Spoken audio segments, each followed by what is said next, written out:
reported that their child had more social emotional difficulties in 2021 than they did in 2020. And those were the years that I was looking for. In age 4 to 7, they were 10 percentage points even more impacted than the 12 to 15-year-olds. Um, and then one thing I thought was interesting in the study were girls were more impacted who were furloughed, and they were reported by their parents as reporting the parents reported a worsening of their child's social emotional skills. But children of all backgrounds saw a negative impact during this period of time. Um, the one thing that I saw that was interesting, that was the British study, and doesn't paint a pleasant picture. But this third study, since I have a little bit more time, which had to do, its title was from the Journal of Applied Developmental Psychology, Child Behavior Problems During COVID-19, Associations with Parent distress, and child social emotional skills. So that really connects back to the British study that children who had more of a financial impact in their homes had more of an impact on this. COVID lockdown impacted them negatively more so than those who were from wealthier families, but across the board, children were impacted and affected.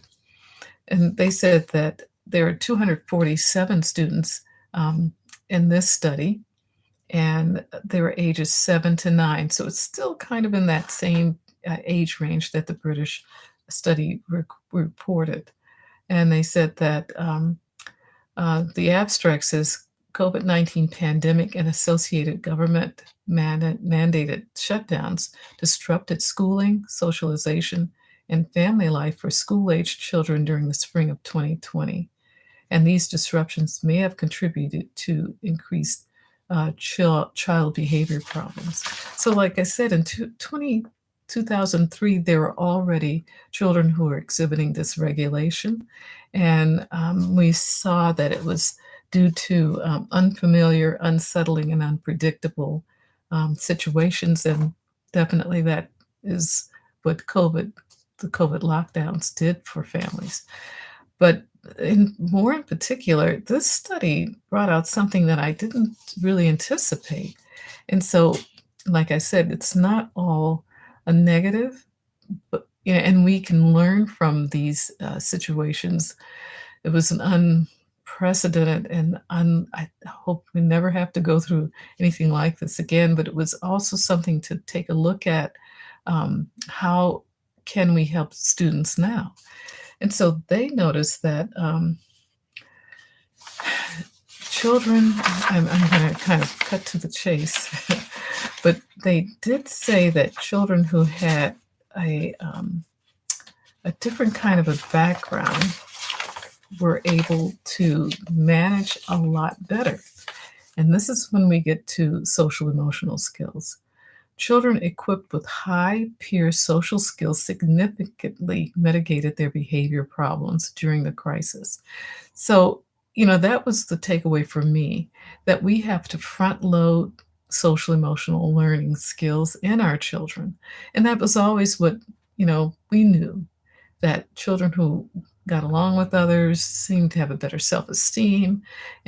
But yet these studies indicate that children who have social and emotional skills are more resilient during times that are unsettling, unfamiliar, and unpredictable.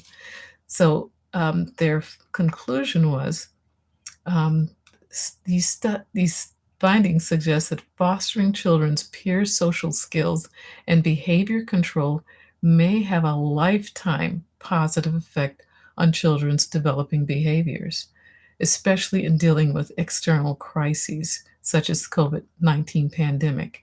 So there we have it. We, as teachers and parents, we owe it to our children to give them this foundation so that they can manage the crisis they'll have in life. in life. It starts as a child. We're teaching them how to have a better way, a more resilient way of coping with things. And they said self-regulation, organizational skills, and other resilient factors might provide further insight as to why the children's behavior uh, were varied during this period. But those are still social skills. So, I apologize. This one ran a little late, but I wanted to include that up upside to this whole period. We studied that it did have an effect, furloughs did have an effect, but we also have learned that having, front-loaded children with social emotional skills helps to mitigate a lot of this, that we've seen as far as distress, dysregulation, and, a lot of the problems that children had post-COVID. So, the next talk, we'll talk about some of the things that we can do for improving a child's social emotional skills. So, thank you for going with me through these different studies. I've included them in today's description box as well. And I hope you have a wonderful weekend. And we're going to look on what can we do, and there are things that we can do. So thank you so much, and our children, thank you, and, for listening, because they're going to definitely improve in their, relationships with others as we learn how to do this and how to provide students and children with these skills. So have a great weekend, and God bless. Bye-bye.